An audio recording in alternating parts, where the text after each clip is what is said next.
பளபளன்னு தக்கன்னு கல்யாண கேசரி செஞ்சிடலாம் வாங்க. கல்யாண கேசரி பண்ணுறதுக்கு ஸ்டவ் ஆன் பண்ணி ஒரு அடிகனமான பாத்திரம் வச்சு 1 டேபிள் ஸ்பூன் நெய் சேர்த்துட்டு 1 கைப்பிடி அளவு முந்திரி, 1/2 கைப்பிடி அளவு திராட்சை, கருப்பு திராட்சை சேர்த்துருக்கிறேன்னா இது நல்லா மிதமான தீயில வச்சு வறுத்துக்கோங்க. முந்திரி பொன்னிறமாகணும், கிஷ்மிஸ் நல்லா புசு புசுன்னு வரணும். இந்த சமயத்துல நம்ம எடுத்து வச்சுக்கலாம் இதை தனியா. அதே சேம் கடாயில 1 டேபிள் ஸ்பூன் நெய் சேர்த்துக்கிறேன். 1 கப் ரவை எடுத்துக்கிறேங்க. கிட்டத்தட்ட 200 கிராம் இருக்குது இந்த ரவை. ரவை சேர்த்த கையோட நல்ல ஃப்ளேமை மீடியம் லோவில் வச்சுட்டு பொறுமையாக நிதானமாக நல்ல மணம் வர வரைக்கும் வறுத்து விட்டுக்கோங்க. ரவையோட கலர் மாறக்கூடாது. ரொம்ப கவனமாக ஒரு 4லேருந்து 5 நிமிஷம் ரவையை நல்லா முழுமையாக வறுத்து எடுத்தாச்சுங்க. 1 கப் ரவைக்கு 3 கப் தண்ணி சேர்த்துருக்கிறேன். கொதிக்க ஆரம்பிக்கட்டும். தேவையான கலர் ரெடி பண்ணிக்கலாம். ஒரு சின்ன பவுல் எடுத்துக்கலாம். அதில் 2 pinch yellow food colour, 1/4 teaspoon saffron, 1/4 teaspoon ஏலக்காய் தூள், 2 டேபிள் ஸ்பூன் வெதுவெதுப்பான தண்ணி, இது எல்லாத்தையும் சேர்த்துட்டு நல்லா கலந்து விட்டுக்கோங்க. அந்த கொதிக்கிற தண்ணியில இந்த கலவையை சேர்த்துக்கோங்க. இதில் நான் கலர் பொடி சேர்த்துருக்குறேங்க. கலர் பவுடர் சேர்க்குறது இட்ஸ் டோட்டலி ஆப்ஷனல். அதுக்கு பதிலாக கூட கொஞ்சம் சாஃப்ரான் சேர்த்துக்கோங்க. அந்த கலர் உங்களுக்கு கிடைக்கும். தண்ணி நல்லா கொதிக்க ஆரம்பிச்சிடுச்சு. இந்த சமயத்தில் ரவையை சேர்த்துக்க ஆரம்பிக்கலாம்.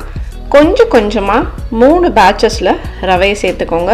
200 கிராம் ரவையை 3 தடவையாக கொஞ்சம் கொஞ்சமாக சேர்த்து கலந்து விட்டு சேர்த்துக்கிறேன்னா ஒரேடியாக நீங்கள் முழுசையாக கொட்டிட்டீங்கன்னா அங்கங்கே ரவை கட்டி ஆகிடும். ஸோ அதை அவாய்ட் பண்ணுறதுக்கு தான் கொஞ்சம் கொஞ்சமாக சேர்த்துட்டு கலந்து விடுங்க. அது கொஞ்சம் கொஞ்சமாக தண்ணி எல்லாத்தையும் ரவை உறிஞ்சிட்டு ரவை அப்படியே மேலே எழும்பி வரும். தண்ணி அப்படியே கொஞ்சம் கொஞ்சமாக கம்மியாயிட்டே இருக்கும். இந்த சமயத்தில் நம்ம இந்த கேசரிக்கு தேவையான 2 சிட்டிகை உப்பு சேர்த்துக்கிறேன்.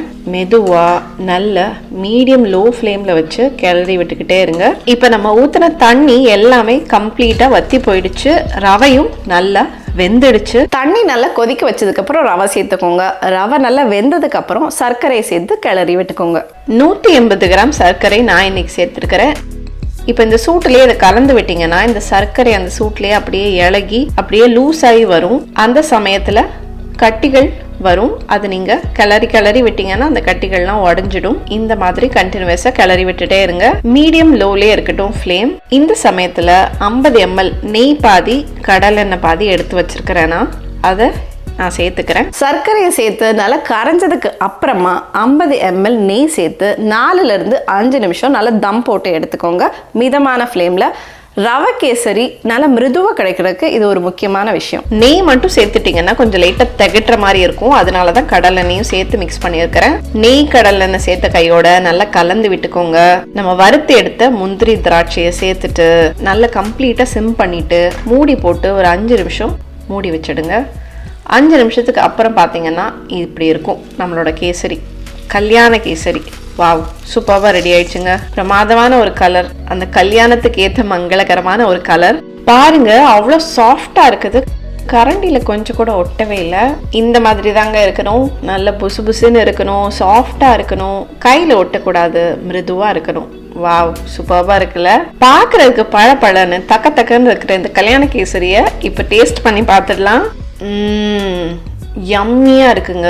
அவ்வளோ ரிச்சாக இருக்குது, சூப்பர்பாக இருக்குது. நல்ல ஒரு இனிப்பு, அந்த சாஃப்ரான் ஃப்ளேவர், நெய், கடலெண்ணெய், முந்திரி, திராட்சைன்னு வாவ் அட்டகாசமாக இருக்குது. கட்டாயம் ட்ரை பண்ணி பாருங்கள். இந்த ருசியான கல்யாண கேசரியை வீட்டில் கட்டாயம் செஞ்சு பாருங்கள். எப்படி வந்ததுன்னு கமெண்ட்ஸில் சொல்லுங்கள்.